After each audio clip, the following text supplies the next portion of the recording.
भंडारा गोंदिया जिला वासियों के लिए खुशखबर है। अब आपका मनपसंद channel BS crime India news अब आपके केबल नेटवर्क पर, जी हां, अपने केबल नेटवर्क के एशियन चैनल नंबर 13 पर उपलब्ध है। BS क्राइम इंडिया न्यूज पर खेल, राजनीति, क्राइम, साहित्य व अन्य खबरें प्रकाशित की जाती है। हमारे साथ जुड़ने के लिए तथा हमारे चैनल में खबरें, विज्ञापन आदि के लिए संपर्क करें 8669151757 पर।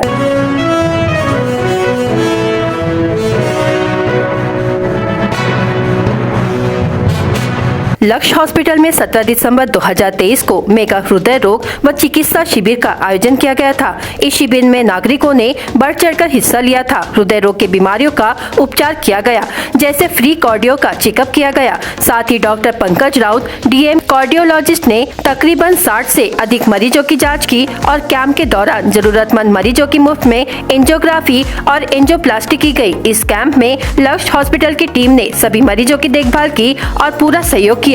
भंडारा शहर में ऐसा कैंप पहली बार होने के कारण मरीजों ने भरपूर इसका लाभ लिया और जरूरतमंदों ने उपचार कराया। आगे भी लक्ष्य हॉस्पिटल में कैंप के द्वारा मरीजों का मुफ्त में इलाज किया जाएगा। कैंप के कारण लोगों को मुफ्त में उपचार मिले, ऐसा विश्वास डॉक्टर गोपाल व्यास ने जताया है। भंडारा के एकमात्र डॉक्टर गोपाल व्यास हमेशा मरीजों को मुफ्त कैंप के द्वारा अलग अलग उपचार का लाभ देते हैं, जिसके लिए भंडारा जिला और अन्य जिलों में उनकी काफी प्रशंसा की जाती है।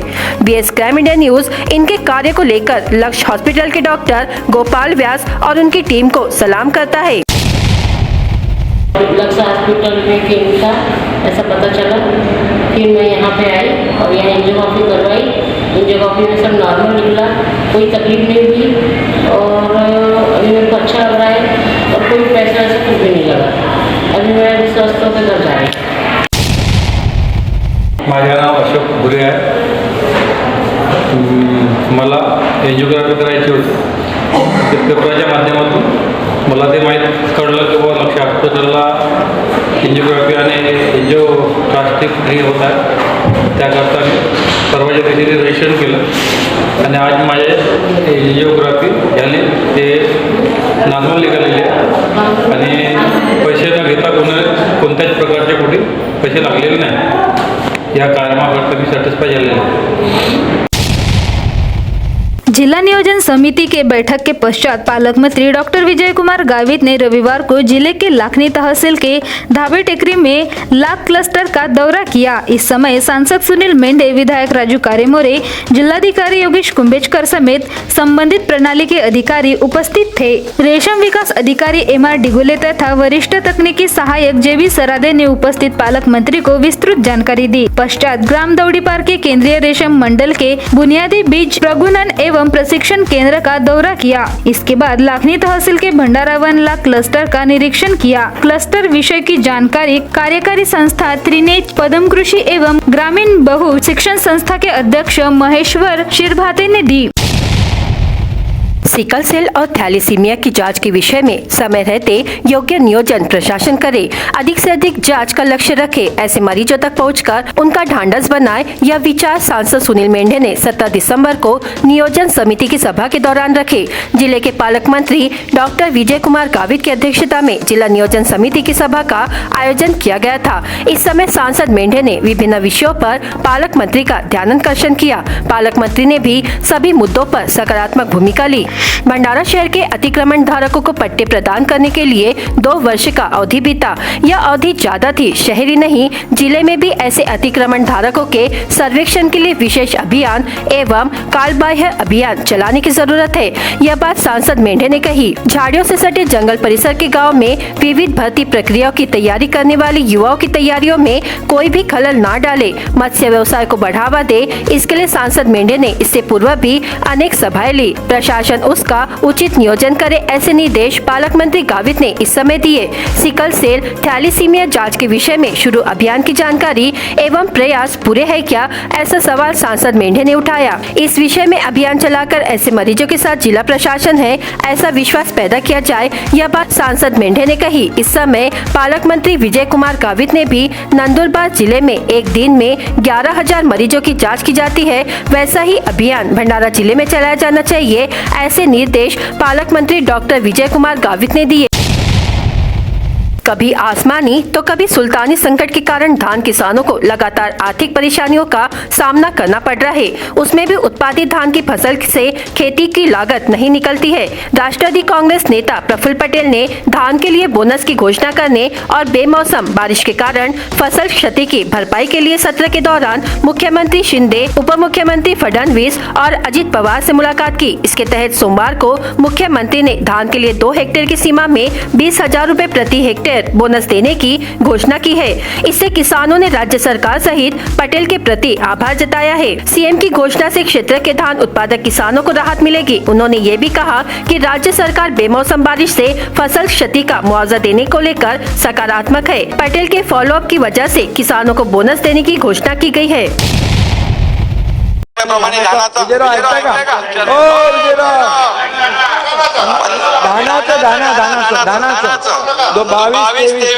प्रति हेक्टरी 15,000 प्रमाणे धानाचा बोनस आपण दिला होता। यामध्ये 4,80,000 शेतकऱ्यांना लाभ मिळाला होता।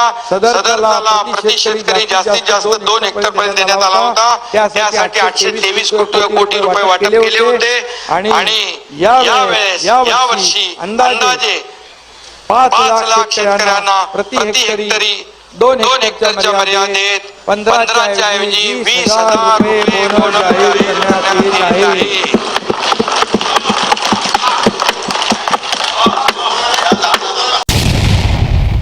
परम पूज्य गुरु घासीदास बाबा जयंती के उपलक्ष्य पर हर साल की तरह इस साल भी उनका जन्मदिन बड़े धूमधाम से मनाया गया। आए हुए सभी मेहमानों को सम्मानित किया गया और समाज सेवक कृष्णा उपरीकर के हस्ते केक काटकर जन्मदिन मनाया गया। संतनामी समाज के सभी लोगों ने बढ़ चढ़कर हिस्सा लिया और एक दूसरे को केक खिलाकर परम पूज्य गुरु घासीदास बाबा का जन्मदिन मनाया गया। इस मंडल के अध्यक्ष किशोर जागड़े, उपाध्यक्ष रामविलास कोसरे, सचिव राजू व्यवहारे, कोषाध्यक्ष प्रेम खुटेल और उनके सदस्यों ने इस कार्यक्रम को आयोजित किया। प्रमुखता से आए समाज सेवक कृष्णा उपरीकर ने बाबा की पूजा की, केक काटकर हर्ष और उल्लास से जयंती मनाई गई। इसके पूर्व 9 बच्चों को भोजन कराया गया। समाज सेवक कृष्णा उपरीकर ने समाज के लोगों को यह आश्वासन दिया कि परम पूज्य गुरु घासीदास बाबा का आने वाले वर्ष में मंदिर के रूप में बनाया जाएगा और आतिशबाजी कर जन्मदिन मनाया गया।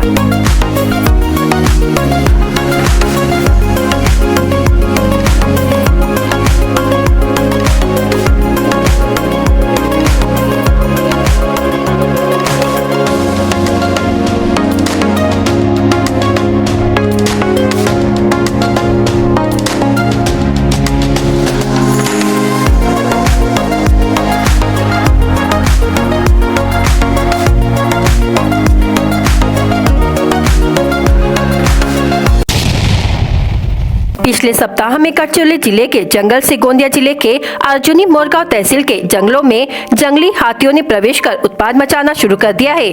8 दिनों से जंगली हाथियों ने उस क्षेत्र में मुकाम किया हुआ है, जिससे क्षेत्रवासी दहशत में आ गए हैं। हाथियों के झुंड का लोकेशन ड्रोन कैमरों के माध्यम से रखा जा रहा है। हाथियों पर नियंत्रण पाने के लिए बंगाल की विशेषज्ञ टीम भी गोंदिया बुलाई गई है। अब तक हाथियों के झुंड ने लाखों रुपए की फसलों को नष्ट किया है। उल्लेखनीय ये है कि पिछले वर्ष अक्टूबर 2022 में जंगल हाथियों ने छत्तीसगढ़ गढ़चिरौली के जंगलों से प्रवेश कर दस्तक दी थी। 2022 की दीपावली के 2 दिन पूर्व ही हाथियों के झुंड ने नागलडोहा की बस्ती को उजाड़ दिया था। वहीं एक किसान को भी मौत के घाट उतार दिया था। जंगली हाथियों के झुंड ने करोड़ों की फसल व वन विभाग की संपत्ति को नुकसान पहुँचाया था। भंडारा जिले में ओबीसी छात्रावास की मांग को लेकर छात्रों ने मुख्यमंत्री को डाक से पत्र भेजा है। राज्य में ओबीसी समुदाय का एक बड़ा तबका है और ओबीसी समुदाय की कई मांगे लंबित है। मुख्यमंत्री ने स्वयं आश्वासन दिया था कि 15 अगस्त से पहले राज्य भर के हर जिले में ओबीसी छात्रावास का निर्माण किया जाएगा। भंडारा जिले में किसान खेतीहर मजदूरों के बच्चे हैं। ग्रामीण इलाकों में 12वीं तक के स्कूल और कॉलेज है, लेकिन छात्रों को आगे की शिक्षा प्राप्त करने के लिए शहर जाना पड़ता है। इसलिए शहर में किराए पर रहना किफायती नहीं है। इसलिए सिहोरा के ओबीसी छात्रों ने ओबीसी क्रांति मोर्चा की ओर से मुख्यमंत्री को 1000 पत्र लिखे हैं, ताकि जल्द से जल्द शहर में ओबीसी छात्रावास तैयार किया जाए। और भी जिलों से लाखों पत्र लिखे जाएंगे। इतना ही नहीं, छात्रों ने खुद पोस्ट ऑफिस जाकर पत्र भेजा है। ओबीसी नेताओं व छात्रों ने मांग की है कि जिले में शीघ्र ओबीसी छात्रावास का निर्माण कराया जाए।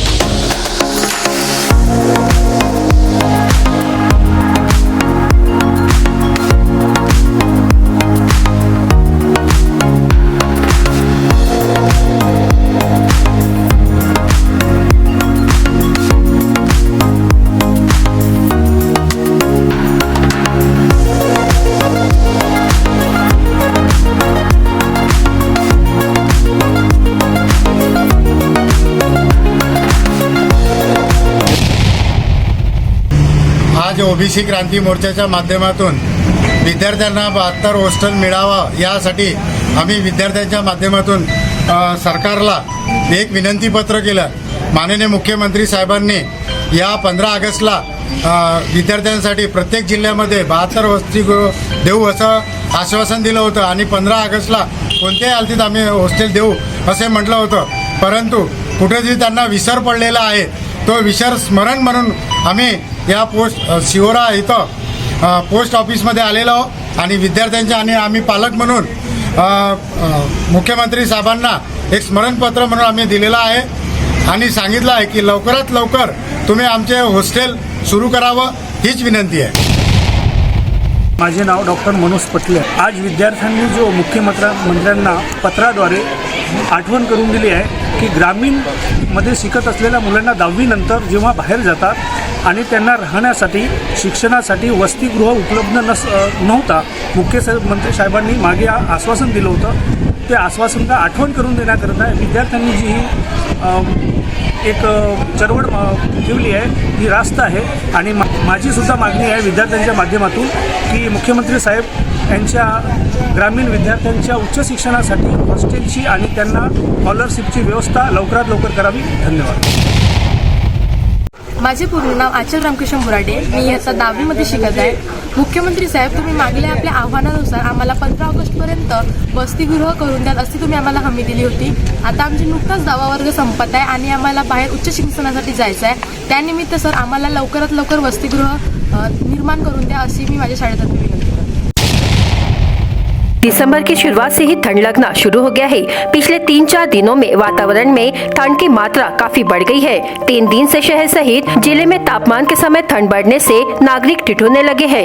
अधिकतम और न्यूनतम तापमान के बीच का अंतर 10 से 12 डिग्री सेल्सियस है. कुछ दिन पहले हुई बारिश के कारण कुछ दिनों तक जिले में बादल छाए रहे थे, लेकिन 3 दिनों से बादल गायब है और ठंड की मात्रा बढ़ती जा रही है. सुबह से शुरू हुई ठंड पूरे दिन महसूस की जा रही है, जिससे सड़क पर चलने वाले वाहन चालक को, श्रमिकों और पेशेवरों के साथ युवा और बूढ़े खुद को ठंड से बचाने स्वेटर का उपयोग करते देखे जा रहे हैं. साथ ही ठंड की तीव्रता बढ़ने के कारण स्वेटर और स्कार्फ खरीदने दुकानों पर नागरिकों की भीड़ देखी जा रही है. सड़क के किनारे, चौक चौराहे और बाजार में गर्म कपड़े बेचने वाली अस्थायी दुकानों की संख्या बढ़ गई है. हर साल तिब्बती नागरिक शहर में गर्म कपड़े की दुकान लगाते हैं. फिलहाल उनकी दुकानें लगी हुई है. साथ ही बड़ी संख्या में नागरिक गर्म कपड़े खरीदारी के लिए आते नजर आ रहे हैं. वन मंत्री सुधीर मुनगंटीवार की उपमुख्य उपस्थिति में 7 माह पूर्व ही चंद्रपुर जिले के ब्रह्मपुरी जंगल से 2 बाघिनों को पकड़कर नवेगांव नागझिरा टाइगर रिजर्व में छोड़ा गया था, जिससे इस अभयारण्य की शान और भी बढ़ गई. फिर से इस अभयारण्य में और 3 बाघों को छोड़ने की प्रक्रिया शुरू हो गई है. बता दें कि ताड़ोबा व्याघ्र प्रकल्प की तर्ज पर नवेगांव नागझिरा टाइगर रिजर्व को विकसित करने के लिए अन्य स्थानों से बाघों को स्थलांतरित किया जा रहा है. वर्तमान में नवेगांव नागझिरा टाइगर रिजर्व में लगभग 16 बाघ होने की जानकारी दी जा रही है, जिसमें से लगातार 11 बाघों के दर्शन पर्यटकों को हो रहे हैं. नवेगांव नागझिरा टाइगर रिजर्व को विकसित करने के लिए 20 मई 2023 को मंत्री मुनगंटीवार की उपस्थिति में 2 बाघिनों को छोड़ा गया था. हालांकि इस टाइगर रिजर्व में चरणबद्ध तरीके से 5 बाघों को लाने की योजना है, जिनमें से 2 बाघिनों को पहले चरण में छोड़ दिया गया है और दूसरे चरण की प्रक्रिया शुरू हो गई है, जिसमें एक बाघ को इस टाइगर रिजर्व में छोड़ा जाएगा. इस तरह की जानकारी नवेगांव नागझिरा टाइगर रिजर्व की ओर से दी गई है.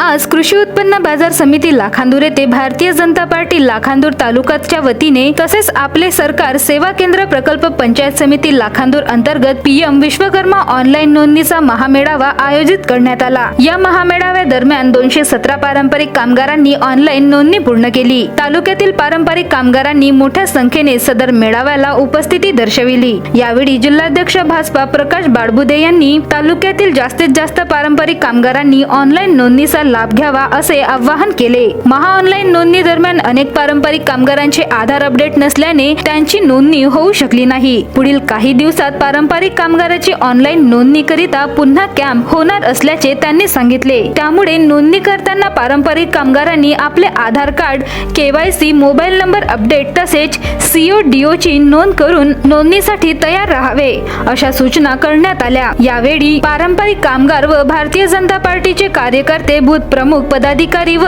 वॉरियर्स मोठ्या संख्येने उपस्थित होते.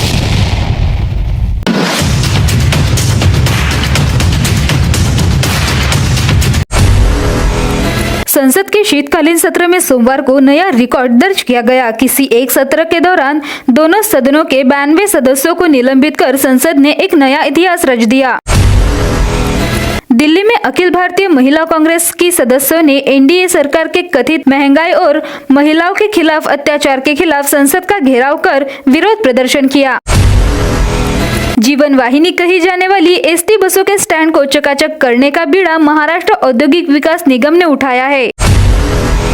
कांग्रेस अध्यक्ष मल्लिकार्जुन खड़गे ने सोमवार को डोनेट फॉर देश अभियान की शुरुआत की। इस अवसर में उन्होंने कहा कि इस अभियान में देश के नागरिकों के सहयोग के कारण आम जन की प्रगति में मदद मिलेगी। शहर के ग्रैंड फिनाल पर नाविक किस्मत के खास त्योहार रेगात में भाग लेते हैं। इस त्योहार का आयोजन हर साल क्रिसमस के पहले किया जाता है। अतिवृष्टि, ओलावृष्टि सहित अन्य प्राकृतिक आपदा से त्रस्त किसानों के लिए सरकार ने राहत की घोषणा की है। धान उत्पादकों के 2 हेक्टेयर तक 20,000 रुपए प्रति हेक्टेयर बोनस दिया जाएगा। वाराणसी के उमरा में सोमवार को स्वरवेद महामंदिर का उद्घाटन प्रधानमंत्री नरेंद्र मोदी ने किया। यह दुनिया का सबसे बड़ा ध्यान केंद्र है। अयोध्या में श्री राम की प्राण प्रतिष्ठा 22 जनवरी को होनी है। इसके लिए चित्रकूट के विद्या विभूषण जगत गुरु स्वामी श्री रामभद्राचार्य तुलसी पीठाधीश्वर द्वारा रथ यात्रा निकालकर देश के हर हिंदू घर से मुट्ठी भर चावल जुटाए जा रहे हैं। तमिलनाडु में भारी बारिश के चलते कई इलाकों में हालात खराब हो गए हैं। सबसे खराब स्थिति तिरुनेलवेली, थुटुकुडी, कन्याकुमारी और तेनकासी जिले की है। पोलैंड के फ्रीस्टाइल फुटबॉल चैंपियन अगुस्ता और जर्मनी के पैट्रिक बाउर श्रीनगर के लाल चौक पर अपनी कला का प्रदर्शन करते हुए नजर आए।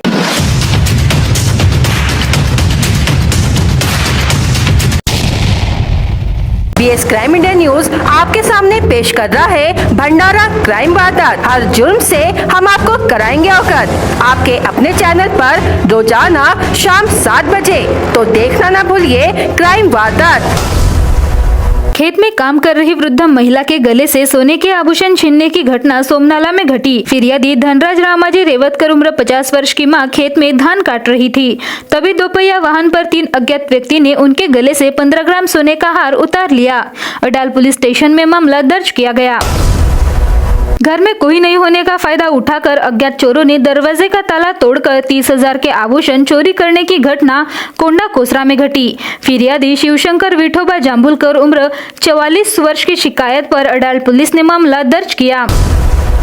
पौनी पुलिस ने बिना लाइसेंस रेत परिवहन करने वाले पर कार्रवाई की। आरोपी बिना लाइसेंस के 5 ब्रास रेत का परिवहन कर रहा था। पौनी पुलिस ने वल्ली फाटा पर टिप्पर को पकड़कर जब्त कर लिया। तहसील के ग्राम काटी में पूजा धनंजय तांडे उम्र 24 वर्ष ने जहर खा लिया। उसे मेडिकल कॉलेज में भर्ती कराया गया, जहां उसका इलाज चल रहा है। आमगांव रेलवे स्टेशन से कुछ ही किलोमीटर दूर एक 40 वर्षीय अज्ञात व्यक्ति की ट्रेन के चपेट में आने से मृत्यु हो गई। गोंदिया रेलवे पुलिस ने आकस्मिक मृत्यु का मामला दर्ज किया। तिरोड़ा थाने के तहत किशोर रामदास सोनवा ने उम्र 25 वर्ष ने घर की ही कुएं में कूदकर आत्महत्या कर ली। फिरियादी की शिकायत पर तिरोड़ा पुलिस ने मामला दर्ज किया। देवरी थाने के तहत चिचेवाड़ा निवासी बुजुर्ग किशन अंतराम किरपा ने उम्र 70 वर्ष ने अपने घर पर ही रस्सी की मदद से फांसी लगाकर आत्महत्या कर ली। फिरियादी की शिकायत पर देवरी पुलिस ने आकस्मिक मृत्यु का मामला दर्ज किया। भंडारा गोंदिया जिला वासियों के लिए खुश खबर है। अब आपका मनपसंद channel BS crime India news अब आपके केबल नेटवर्क पर, जी हाँ, अपने केबल नेटवर्क के एशियन चैनल नंबर 13 पर उपलब्ध है। बीएस क्राइम इंडिया न्यूज पर खेल, राजनीति, क्राइम, साहित्य व अन्य खबरें प्रकाशित की जाती है। हमारे साथ जुड़ने के लिए तथा हमारे चैनल में खबरें, विज्ञापन आदि के लिए संपर्क करें 8669151757 पर।